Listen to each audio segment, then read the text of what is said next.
itong ganito kagulo, ganito kaingay. Mga ambo, kailan ba kayo mag-retiro?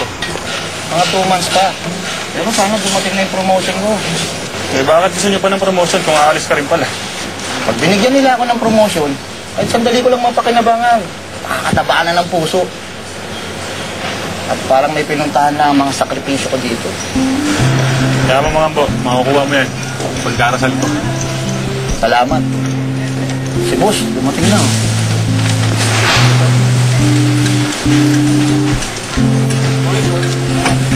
Ito nga po pala sir, yung mga updated po natin sa nakuha. Good morning, sir. Good morning, sir.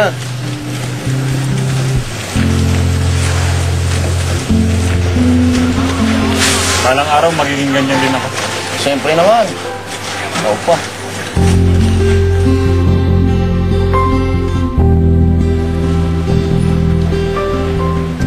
Wow, you look so beautiful, sweetie.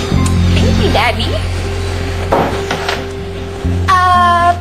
Sige, Dad. Mauna ka na. Gusto ko kasi sa gilid and gusto ko sana tabi-tabi tayong tatlo. Sige na.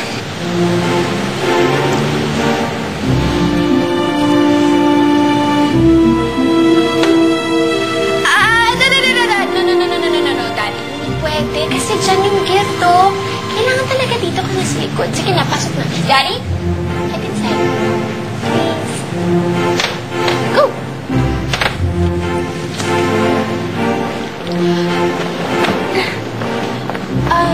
Daddy, move over naman, no. Sige na, sige. Daddy, sige pa, please. Sikip na yan. Daddy, yung dress ko, magka-crease. Thanks, ya. Manong Fred? Go.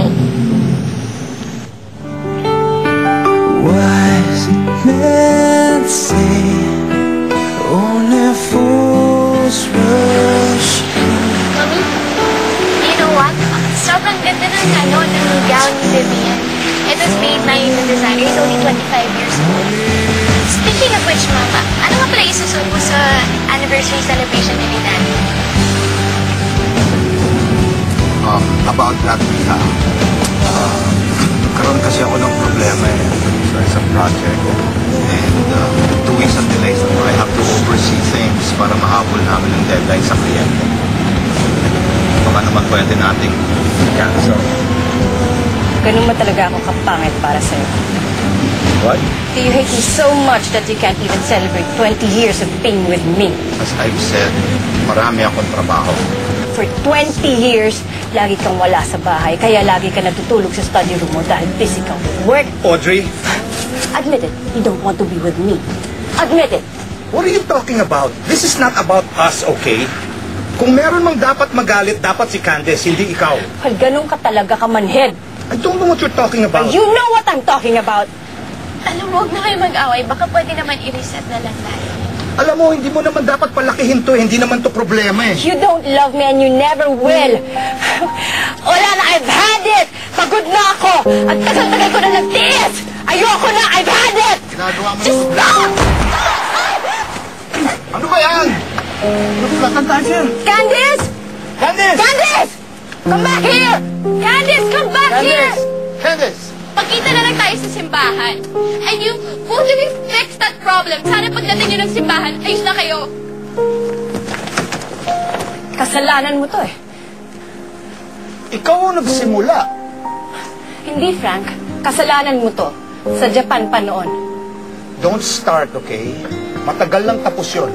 Dapat kalimutan na. Dahil kasalanan mo, kailangan kalimutan na. Bakit ba gustong-gusto mong binabalikan ang nangyari doon? Because that's the reason why this marriage is a failure. It's a mistake to begin with. Mistake? Hindi mo alam mo sinasabi mo. Ganon? Hindi ko ba alam? Ha, Frank? Hindi ko ba alam na kaya tayo nagpunta noon sa Japan, hindi para ipasyal mo si Candice, kundi para makipagkita ka dun sa babaeng yon. Alam ko naman na all these years, si Natalie pa rin ang mahal mo.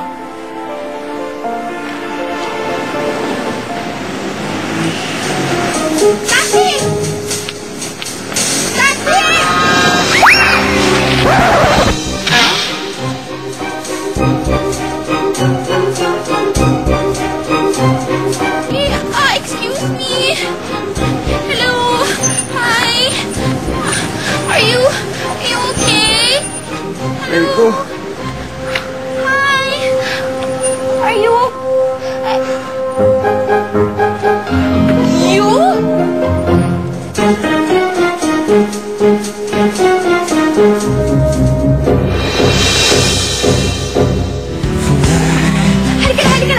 Hatid mo ako. Hurry up! Hurry up! Saan ka ba?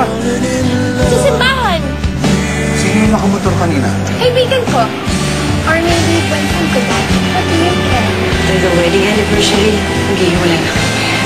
Paano mo pipigilan maghiwalay ang dalawang taong hindi mo nagmamahalan? What if sabihin ko na lang sa kanila na engaged na ako? Typing kita. Ha?